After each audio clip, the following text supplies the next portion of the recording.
नमस्कार दोस्तों, मैं हूं विकास कुमार और आप देख रहे हैं हमारा यूट्यूब चैनल एग्जाम गुरु @10। आज के कक्षा में हम 10th बोर्ड द्वारा जो ऑफिशियल मॉडल पेपर जारी किया गया था उसी के आधार पर मैथ के महत्वपूर्ण ऑब्जेक्टिव क्वेश्चंस को डिस्कस करेंगे। तो ये वीडियो आप लोग लास्ट तक देखिएगा और कितने प्रश्न सही हुए आप कमेंट के माध्यम से ज़रूर बताइएगा। तो चलिए शुरू करते हैं हम आज का सेशन बड़े ज़बरदस्त तरीके से। वीडियो लास्ट तक ज़रूर देखिएगा। अच्छा लगे तो वीडियो को लाइक कीजिएगा, कमेंट कीजिएगा और अपने अपने दोस्तों तक ज़रूर पहुंचाइएगा। चलिए देखते हैं। देखिए, हम लोग पहले 50 तक क्वेश्चंस को कर चुके हैं पहले सेट में, है ना। अगर वो आप वीडियो नहीं देखे हैं, है ना, तो हम इसका लिंक जो है इस वीडियो में डाल देंगे डिस्क्रिप्शन में। तो चलिए 50 के बाद हम 51 नंबर क्वेश्चन शुरुआत करते हैं। देखिए क्या कह रहा है, समांतर श्रेणी 25, 20, 15 का कौन सा पद ऋणात्मक पद है। अब आप ध्यान से देखिए इसको। तो पहला पद है क्या, 25, दूसरा होने वाला है 20, तीसरा है 15, चौथा हो जाएगा आपका 10, पांचवा हो जाएगा आपका 5, छठा हो जाएगा 0 और सातवां हो जाएगा -5। अब इसने पूछा कि -5 यानी ऋणात्मक पद कौन सा होगा। तो गिन लीजिए 1 2 3 4 5 6 7। हम सूत्र के माध्यम से भी कर सकते थे, लेकिन यहाँ पे सूत्र लगाने की कोई ज़रूरत नहीं है, ये आसानी से हो जाएगा। तो ऑप्शन बी कौन सा पद है, सातवां पद। चलिए अब हम देखते हैं दूसरा क्वेश्चन क्या कह रहा है। 52 का, निम्नलिखित में से कौन समांतर श्रेणी में नहीं है। अब आप ध्यान से देखो कि ए प्लस डी, ए प्लस 2d और ए प्लस 3d ये समांतर श्रेणी में है, बिल्कुल है ये। दूसरा √2, √8 और √18। अगर हम बात करें √2 को तो √2 रहने दीजिए। √8 को अगर कहोगे तो 2√2 के रूप में लिख सकते हैं। √18 को हम लिख सकते हैं 3√2 के रूप में और √32 को हम लिख सकते हैं 4√2। अगर हम इसको देखें तो √2, 2√2, 3√2, 4√2 इस तरीके से ये एक सीक्वेंस वाइज में बढ़ रहा है ना। तो ये हम क्या कह सकते हैं, ये समांतर श्रेणी में है। तीसरा देखिए 0.3, 0.33, 0.333, 0.3333। हम कह सकते हैं यही तो है जो कि समांतर श्रेणी में नहीं है। आपको पढ़ाया गया होगा जब आप समांतर श्रेणी की शुरुआत करे होंगे तो उसी समय आपको इस तरीके का इक्वेशन भी दिखाया गया होगा। ये कभी भी समांतर श्रेणी में नहीं होता है। ऑप्शन सी इसका सही जवाब होगा। चलिए आगे बढ़ते हैं। दूसरा, एक्स अक्ष से बिंदु 3 और 6 की दूरी क्या होगी। अब आप ध्यान दो, एक्स अक्ष से बिंदु 3 और 6 की दूरी क्या होगी। तो √3 का स्क्वायर प्लस 6 का स्क्वायर, है ना। तो √3 का स्क्वायर क्या हो जाएगा 9 और 6 का स्क्वायर क्या हो जाएगा 36 और √45, है ना। √45 का मान होता है 3√5। क्या हो जाएगा जी, 3√5। देखिए कहाँ है, ऑप्शन डी में। चलिए अब आगे बढ़ते हैं। दूसरा क्वेश्चन देखिए क्या कह रहा है, बिंदु 4.5 और 6.5 किस पाद में स्थित है। अब आप इसे हम कहते हैं पहला चतुर्थांश, इसे कहते हैं दूसरा चतुर्थांश, इसे कहते हैं तीसरा चतुर्थांश और इसे कहते हैं चौथा चतुर्थांश। पहले चतुर्थांश में प्लस प्लस होता है ना। दूसरे में अब आप देखो पहले में ही दोनों जगह प्लस प्लस है तो ये प्रथम पाद में ही आ जाएंगे, है ना। दूसरे में अगर हम बात करें तो दूसरे में प्लस माइनस होता है ना। दूसरे में क्या होता है, सॉरी माइनस प्लस होता है, सॉरी दूसरे में क्या होता है माइनस प्लस। और तीसरे में अगर हम बात करें तो तीसरे में माइनस माइनस होता है और चौथे में जो होता है वो प्लस और माइनस होता है ना। तो याद रखिएगा ये। तो आंसर क्या हो जाएगा इसका, देखिए आंसर हो जाएगा आपका प्रथम पाद। क्या हो जाएगा, प्रथम पाद। चलिए अब हम आगे बात करते हैं 55 नंबर क्वेश्चन कि बिंदु ए 3-4 बी 1 2 को मिलाने वाली रेखाखंड के मध्य बिंदु का नियामक क्या है। तो आपको याद होगा मध्य बिंदु का नियामक होता है x1 प्लस x2/2 और y1 प्लस y2/2। अब x1 क्या है, आप ध्यान से देखो तो x1 3 है, x2 क्या है तो 1 है बटा 2। अब देखो y1 क्या है, y1 -4 है बाई टू क्या है, 2 है बटा 2। अब देखो 3 1 4 बटा 2 और 1 है -4 और +2 यानी -2 बटा 2 है ना। तो 2 दूनी 4, ये 2 हो जाएगा और 2 1 का 2 -1 यानी 2 और -1 है ना। 2 और -1 देखिए कहाँ पर है, 2 और -1 ऑप्शन सी में है। चलिए अब हम आगे बात करते हैं दूसरा। मूल बिंदु से बिंदु P a माइनस बी की दूरी क्या होगी, है ना। -a - b की दूरी, मूल बिंदु से जो दूरी होती है वो होती है रूट अंडर एक्स का स्क्वायर प्लस वाई का स्क्वायर, है ना। अब एक्स का स्क्वायर प्लस वाई का स्क्वायर में देखो एक्स के जगह पर -a है, -a का स्क्वायर प्लस -b का स्क्वायर। अब आप ध्यान दो इस पे, क्या हो जाएगा, -a का स्क्वायर a का स्क्वायर, अब -b का स्क्वायर b का स्क्वायर, इस पे रूट अंडर a का स्क्वायर प्लस b का स्क्वायर। देखिए कहाँ है रूट अंडर a का स्क्वायर प्लस b का स्क्वायर, ऑप्शन ए में। चलिए आगे बात करते हैं दूसरा। यदि बिंदु K2 -3 -4 तथा 7 और -5 संरेख है तो K का वैल्यू क्या होगा। अब आप ध्यान दो, इसका एक सूत्र होता है, त्रिभुज के क्षेत्रफल से आप निकाल सकते हो 1/2 इंटू x1, है ना।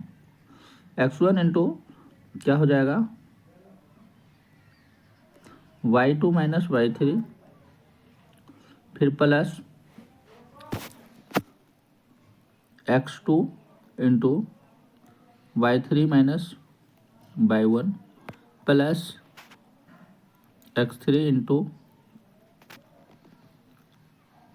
y2 minus y1।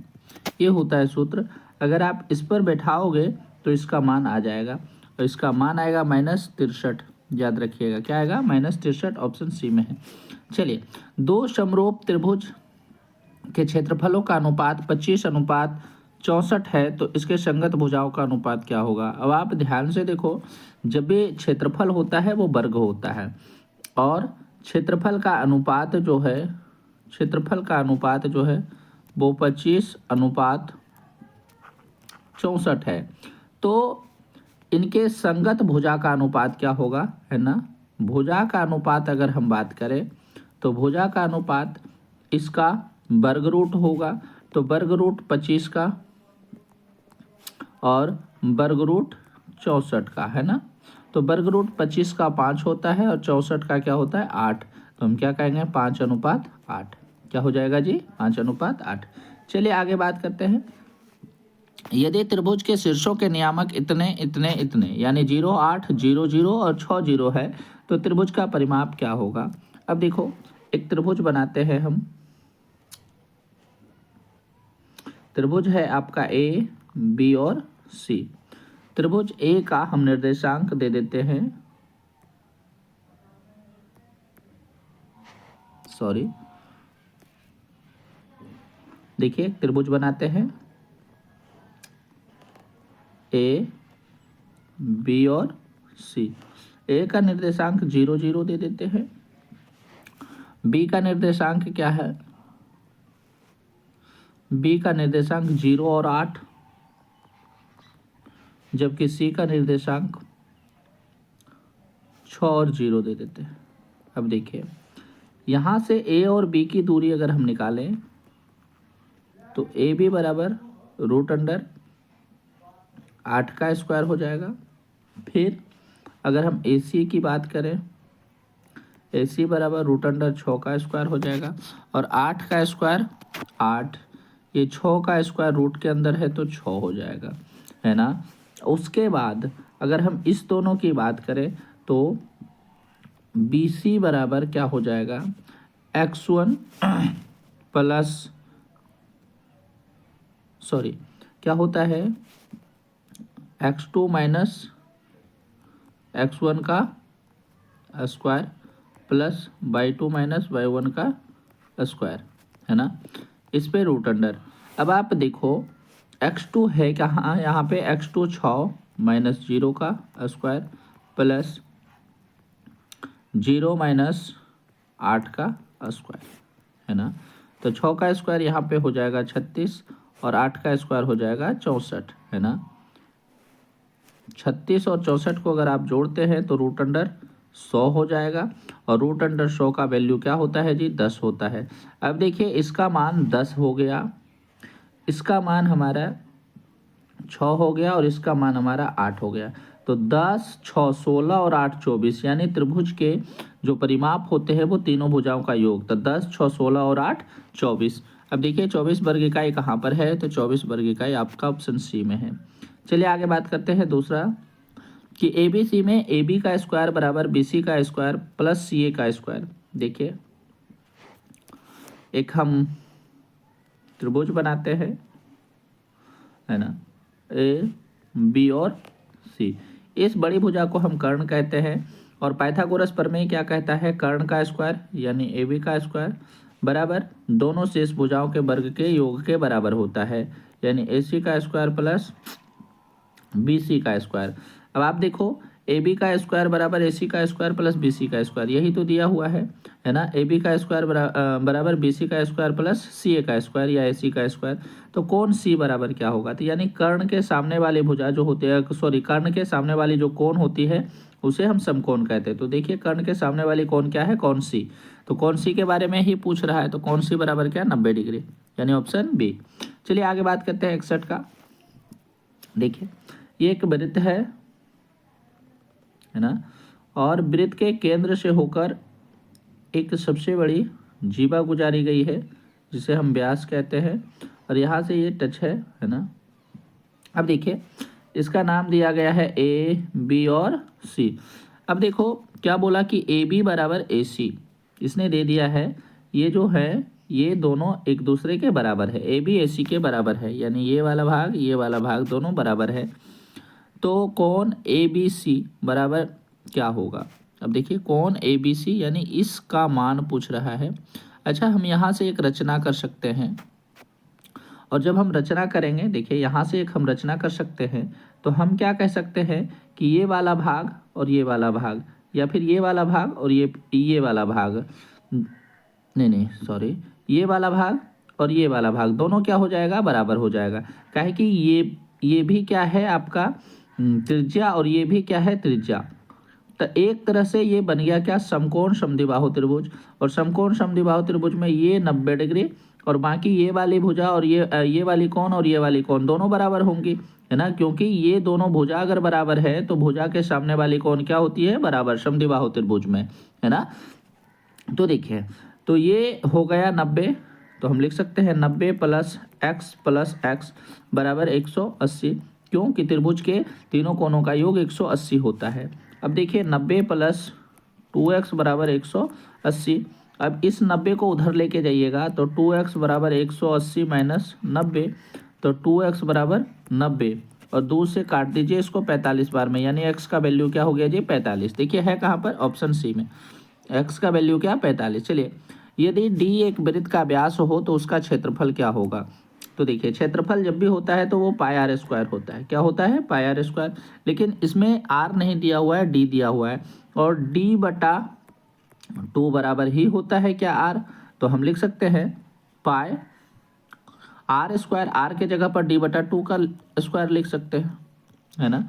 तो हम क्या लिख सकते हैं, पाई d²/4। देखिए है कहाँ पर, पाई d²/4, पाई d²/4, पाई d²/4 ऑप्शन डी में है ना। चलिए कहाँ है, ऑप्शन डी में। चलिए आगे बात करते हैं दूसरा, क्या है कि त्रिभुज एबीसी में बिंदु डी और ई, त्रिभुज एबीसी, एक त्रिभुज एबीसी बनाते हैं, ए बी सी, डी और ई, त्रिभुज एबीसी में डी और ई क्रमशः भुजा ए बी और ए सी पर इस प्रकार स्थित है कि डी ई समांतर बी सी, यानी डी ई दिया है, डी ई समांतर बी सी, यानी डी ई समांतर बी सी, ये दोनों एक दूसरे के समांतर है।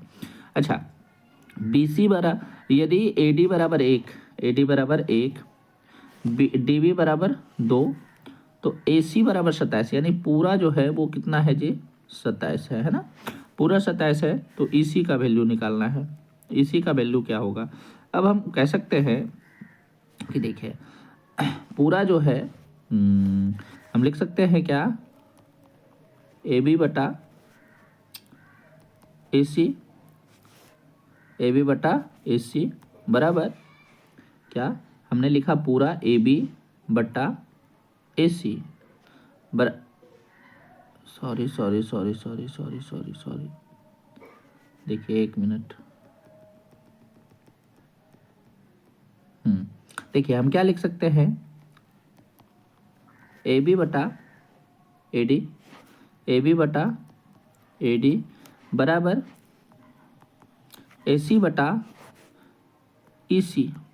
अब आप ध्यान दो कि हमने पूरा लिखा पहले ए बी बटा ए डी, फिर हमने लिखा ए सी बटा ए ई। क्यों? क्योंकि थेल्स प्रमेय कहता है कि अगर कोई त्रिभुज समरूप हो, है ना, तो समरूप त्रिभुजों के संगत भुजाओं का अनुपात जो होता है वो बराबर होता है। तो ए बी कितना है जी, तो 1 ये और 2 ये, यानी 3 लिख सकते हैं बटा ए डी कितना है, तो ए डी 1 है बराबर ए सी का मान हमारा दिया हुआ है 27 और ई सी का मान हमको मालूम नहीं है। तो देखिए 3 से 9 बार में काट सकते हैं, 3 9 27, यानी ई सी का वैल्यू निकल गया कितना 9 और पूरा का वैल्यू 27 है। तो हम क्या कह सकते हैं, ए का वैल्यू 18 होगा, तब ना 18 9 27 जी। हाँ तो क्या है 18 आंसर बी। चलिए आगे बात करते हैं दूसरा क्वेश्चन, कहाँ तक हो चुका है 63 तक। अब 64 नंबर बात करते हैं। देखिए 64 नंबर यहाँ है, आर त्रिज्या वाले गोले का आयतन क्या होगा। ये तो सूत्र ही है, क्या होता है 4/3 पाई आर क्यूब, सॉरी हाँ 4/3 पाई आर क्यूब। चलिए दूसरा देखिए, 2 खंबे 13 मीटर और 7 मीटर ऊंचा है, एक खंबा 13 मीटर और एक खंबा 7 मीटर, है ना, ऊंचे है, समतल जमीन पर ऊर्ध्वाधर खड़े हैं। यदि उनके पादों के बीच की दूरी 8 है, ये 8 है, तो हम क्या कह सकते हैं, ये भी 8 होगा। चलिए आगे बात करते हैं, तो उनके सिरों के बीच की दूरी क्या होगी, तो सिरों के बीच की दूरी यानी ये पूरा 13 है ना, ये कितना है 7, तो हम कह सकते हैं यहाँ से यहाँ तक 7 होगा। ये क्या हो जाएगा 6, ये 6 ये 8, ये 6 ये 8, तो ये क्या हो जाएगा 6 8 10, 2 3 5 3 4 5 का ट्रिपलेट है, 6 8 10 है ना, तो आंसर क्या हो जाएगा जी 10, है ना, ये 10। चलिए आगे बात करते हैं दूसरा 3, तो आर बराबर कितना हो गया जी 21, देखिए है कहीं पर ऑप्शन डी में। चलिए आगे बात करते हैं दूसरा, यदि ये घनाभ की लंबाई चौड़ाई और ऊंचाई क्रमशः 10 सेंटीमीटर 8 सेंटीमीटर और 6 सेंटीमीटर है, जिसका विकर्ण क्या होगा। अब देखो घनाभ का जो सबसे लंबा विकर्ण जो होता है वो उसका रूट अंडर एल का स्क्वायर प्लस बी का स्क्वायर प्लस एच का स्क्वायर होता है। तो एल का स्क्वायर क्या, यानी 10 का स्क्वायर प्लस 8 का स्क्वायर प्लस 6 का स्क्वायर, 10 का स्क्वायर क्या हो जाएगा जी 100 प्लस 64 प्लस 6 का स्क्वायर 36। अगर हम सबको जोड़ते हैं तो हो जाएगा हमारा कितना 200, और 200 को तोड़ते हैं तो हो जाएगा 10√2, है ना, क्या हो जाएगा 10√2। चलिए देखिए 10√2 कहाँ पर है, ऑप्शन ए में। चलिए आगे बात करते हैं, यदि किसी घटना की प्रायिकता यदि किसी घटना की संभावना P है तो इसके पूरक घटना की संभावना क्या होगी, तो इसके पूरक घटना की संभावना 1 - P होगी, है ना, 1 - P। चलिए देखिए कहाँ है 1 - P, ऑप्शन डी में। आंकड़े 12 17 81 26 28 38 42 57 62 का परिसर क्या होगा, तो परिसर होता है सबसे बड़ा अंक माइनस सबसे छोटा अंक। तो सबसे बड़ा अंक देखिए 81 है और सबसे छोटा अंक 12 है, 81 में से 12 को घटाइएगा तो 69 यानी 69 बचेगा। यदि किसी घन का प्रत्येक किनारा एल इकाई का हो तो उसका संपूर्ण पृष्ठ क्षेत्रफल क्या होता है 6L², क्या होता है 6L²। देखिए कहाँ पर है 6L², यहीं पर ऑप्शन बी में। आंकड़े 5 4 13 9 8 9 9 11 14 बहुलक क्या है, तो अब आप ध्यान से देखो, बहुलक मतलब जो सबसे ज़्यादा बार लिखे हो उसे बहुलक कहते हैं। तो 9 9 और 1 9 यानी 3 बार 9 लिखे हुए हैं और कोई भी ऐसा अंक नहीं है जो कि 3 बार से ज़्यादा लिखा हुआ है, तो हम क्या कहेंगे 9। चलिए निम्नलिखित में से कौन केंद्रीय प्रवृत्ति का माप नहीं है, तो देखिए ये मानक विचलन जो है ना वो केंद्रीय प्रवृत्ति का माप नहीं है, बाकी माध्य माध्यक और बहुलक तीनों केंद्रीय प्रवृत्ति का माप है। निश्चित घटना की प्रायिकता कभी भी 1 से ज़्यादा नहीं होती, निश्चित घटना की प्रायिकता कितनी होती है 1। यदि एक शंकु की त्रिज्या 14 सेंटीमीटर उसकी त्रिज्यक ऊंचाई 15 सेंटीमीटर हो तो शंकु का संपूर्ण पृष्ठ क्या होगा। अब जानते हैं संपूर्ण पृष्ठ क्षेत्रफल बराबर होता है pi r into L plus R. अब देखो पाई का मान 22/7 गुना आर का मान है 14 इंटू एल का मान है 15 और आर का मान है 14। अब 7 से काट दो, 7 दूनी 14, 22 दूनी 44 गुना 15 14 29। अब गुना करो 44 गुना 29 को, 9 चौक 36 का 6 बाकी 3, 4 9 36 और 3 39, 4 दूनी 8, 4 दूनी 8 है ना। क्या हो जाएगा 6 9 8 17 का 7 बाकी 1, 8 3 11 1 12, 1276। देखिए कहाँ पर है ऑप्शन 1276, ऑप्शन ए में। चलिए आगे बात करते हैं। दो वृत्त की परिधियों का अनुपात 3:4 है, इनके क्षेत्रफल का अनुपात। क्षेत्रफल जब भी होता है तो वर्ग होता है, याद रखिएगा।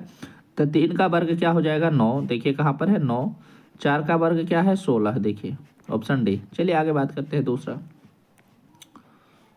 देखिए क्या है, दी गई आकृति में एबीसीडी एक समांतर चतुर्भुज है तो कोण एसीबी का मान ज्ञात करें।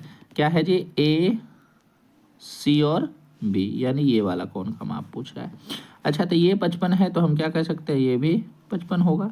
और इसके समांतर भुजा है ना, ये दोनों भुजाएं क्या होती हैं समांतर।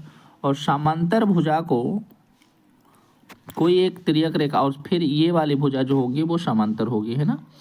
तो कोई समांतर भुजा को अगर एक तिर्यक रेखा ऐसे काटती है ना, तो उसके एकांतर कोण क्या होते हैं, बराबर होते हैं।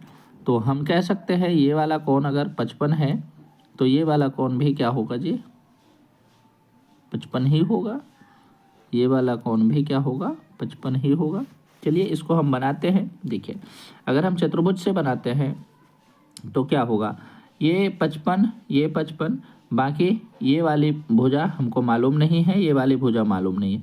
तो समांतर चतुर्भुज में आमने सामने का जो कोण होता है वो बराबर होता है। तो आमने सामने का कोण अगर बराबर है तो हम क्या कह सकते हैं 55 प्लस 55 प्लस, इसको हम x मान लें, इसको भी x मान लें, तो हो जाएगा 2x बराबर क्या जी 360। 55 55 110, 110 प्लस 2x बराबर 360। अब इस 110 को उधर लेके जाओ तो 2x बराबर 360 माइनस 110, 2x बराबर कितना हो जाएगा 250, 2 से काट दीजिएगा 125, यानी इसका मान क्या हो गया 125। लेकिन 70 तो दिया हुआ है इसका मान 70, और ये भी कितना हो जाएगा 55, 70 55 125, तो देखिए 55 डिग्री इसका मान हो जाएगा। आंसर क्या है जी 55। चलिए आगे बात करें दूसरा। 144 का अभाज्य गुणनखंड का में 2 का घातांक 144 को अब तोड़िए, 2 से 72 बार में, 2 से 36 बार में, 2 से 18 बार में, 2 से 9 बार में। अब देखिए 2 का घातांक कितना आया 4, 2 का घातांक क्या है जी 4। चलिए लगा दीजिए, आगे बढ़िए। निम्नलिखित में से कौन अपरिमेय संख्या है, इसका मान तो हो जाएगा 10, इसका मान हो जाएगा 4 और 5 9, इसका मान 2 हो जाएगा जो कि सभी परिमेय संख्या है। एक यही हमें दिख रहा है जो कि अपरिमेय संख्या है। दूसरा, निम्नलिखित में कौन अभाज्य संख्या है, आप जानते हैं 41 अभाज्य संख्या है। चलिए आगे बात करते हैं। दो लगातार संख्याओं का मोसो क्या होता है जी, दो लगातार संख्याओं का मोसो 1 होता है। निम्नलिखित में से कौन परिमेय संख्या है, क्या है कौन परिमेय संख्या है। अब आप देखो 1/144, इसी का मान 1/12 होने वाला है। दूसरा कोई भी ऐसा संख्या नहीं है जिसका मान परिमेय संख्या में आ जाए, तो आंसर हो जाएगा क्या ए। चलिए आगे बात करते हैं। किसी पूर्णांक p के लिए प्रत्येक सम पूर्णांक का रूप क्या होगा 2p होगा, है ना, क्या होगा 2p होगा। चलिए निम्नलिखित में से किसका दशमलव प्रसार अशांत है। अशांत देखिए, जिसका दशमलव प्रसार अगर अशांत की बात करें तो 2 पर पावर m गुना 5 पर पावर n के रूप में अगर हो तो वो शांत होगा, अगर नहीं हो तो वो अशांत होगा। अब आप ध्यान दो, यहाँ 243 कभी 2 पर पावर 3 और 2 पर पावर m और 5 पर पावर n के रूप में कभी नहीं आएगा, है ना। तो आंसर क्या हो जाएगा बी। चलिए बहुपद 5/² माइनस 14 प्लस 8 के शून्यकों का योग क्या होगा। शून्यकों का योग अगर हम बात करें तो शून्यकों का योग होता है -b/a। तो -b देखिए, यानी माइनस और -14/a कितना है 5, माइनस माइनस प्लस 14/5। देखिए कहाँ है 14/5, ऑप्शन सी में। चलिए आगे बढ़ते हैं दूसरा।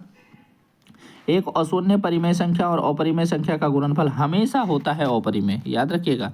एक अशून्य परिमेय संख्या और अपरिमेय संख्या का गुणनफल हमेशा अपरिमेय होगा। दूसरा, बहुपद एक्स स्क्वायर माइनस 11 का शून्य क्या होगा? देखिए एक्स स्क्वायर माइनस 11 बराबर 0, तो एक्स स्क्वायर बराबर क्या हो जाएगा 11, माइनस 11 उधर जाएगा प्लस 11, एक्स बराबर प्लस माइनस रूट अंडर 11 है ना। तो एक्स बराबर एक बार प्लस में रूट अंडर 11 और एक्स बराबर एक बार माइनस में रूट अंडर 11। अब आप ध्यान से देखो, प्लस 11 और माइनस 11 ऑप्शन डी में है। चलिए आगे बात करें। दिए गए समकोण त्रिभुज ABC में AB बटा AC है, तो इसने पूछा क्या, अच्छा AB बटा AC बराबर क्या होगा? अब ध्यान से देखिए, यहाँ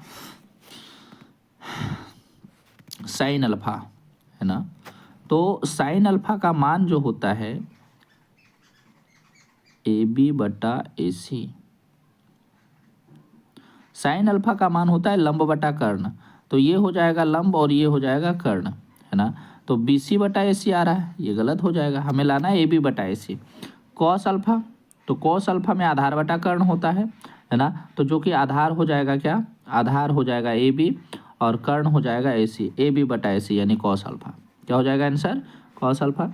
चलिए आगे बात करते हैं दूसरा। यदि कोसेक थीटा बराबर B बटा A तो सेक थीटा का मान क्या होगा? अब आप ध्यान से देखो, कोसेक थीटा बराबर क्या है? B बटा A, तो हम लिख सकते हैं क्या, साइन थीटा बराबर A बटा B है ना, क्योंकि कोसेक का उल्टा साइन होता है। अब आप देखो, A जो होता है वो लंब होता है और B जो होगा वो कर्ण होगा है ना, एक लंब और एक कर्ण। अच्छा आगे बात करते हैं, एक लंब और एक कर्ण।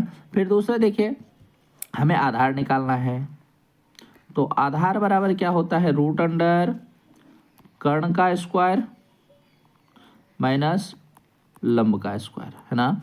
तो कर्ण क्या है जी? कर्ण का हो गया रूट अंडर B का स्क्वायर माइनस A का स्क्वायर है ना, ये हमारा निकल गया आधार। अब इसने क्या पूछा? Sec theta. अब सेक थीटा का मान क्या होता है? सेक थीटा बराबर होता है कर्ण बटा आधार।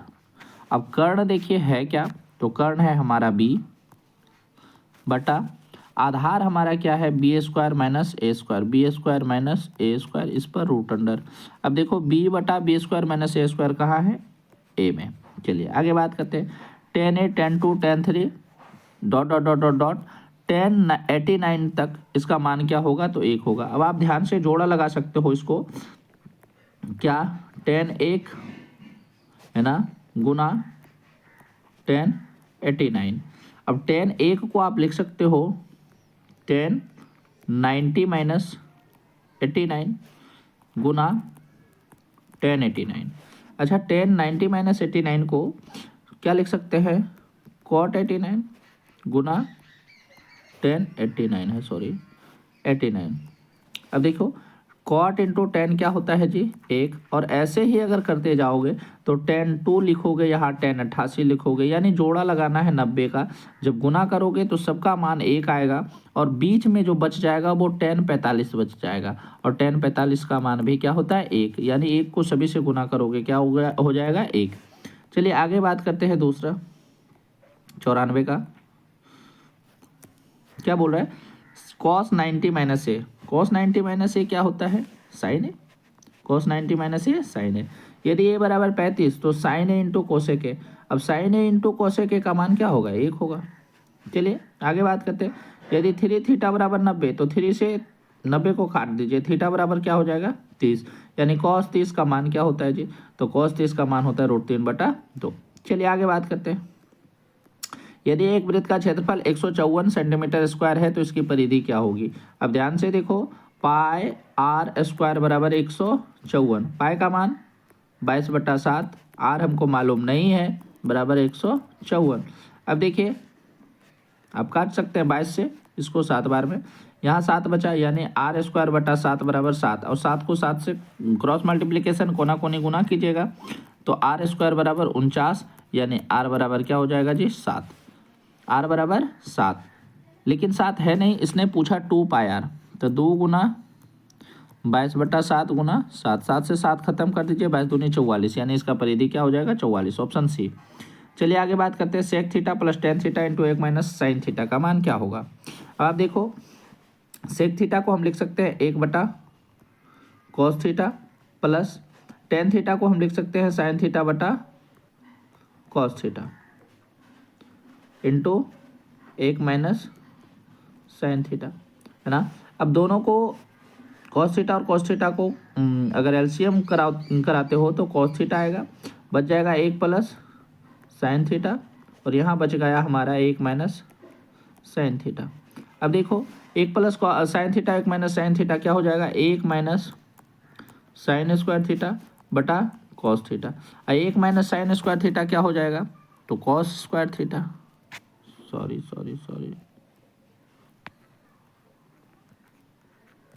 कॉस स्क्वायर थीटा बटा कॉस थीटा। अब कॉस थीटा से इस कॉस को ख़त्म कर दोगे तो बचेगा क्या कॉस थीटा, क्या बचेगा कॉस थीटा। देखिए कहाँ पर है आंसर कॉस थीटा कहाँ पर है सी में, कहाँ पर है सी में। चलिए आगे बात करते हैं यदि एक स्तंभ की छाया की लंबाई स्तंभ की ऊंचाई से √3 गुनी हो। देखिए ये स्तंभ है और ये इसकी छाया है, ये छाया जो है वो √3 है किसका इसका। जब भी 1/√3 आए हम क्या कहेंगे ये 30 डिग्री है ना। जब भी ऐसे आए 1/√3 ये 30 डिग्री है। यहाँ अगर √3 रहे और यहाँ 1 रहे तो हम क्या कहते हैं 60 डिग्री है। दोनों जगह अगर 1 रहे तो हम क्या कहते हैं 45 डिग्री है ना। तो क्या हो जाएगा आंसर इसका 30 डिग्री, क्या हो जाएगा 30 degree. 9 10 square alpha minus 9 sec square alpha, 9 को कॉमन करा लीजिए, है ना। 9 को कॉमन कराइए, बच जाएगा हमारा 10 square alpha minus sec square alpha. अब 9 10 square alpha minus sec square alpha का मान क्या हो जाता है 1। 9 गुना 1 बराबर क्या हो जाएगा जी 9। देखिए है कहीं पर आंसर, हाँ।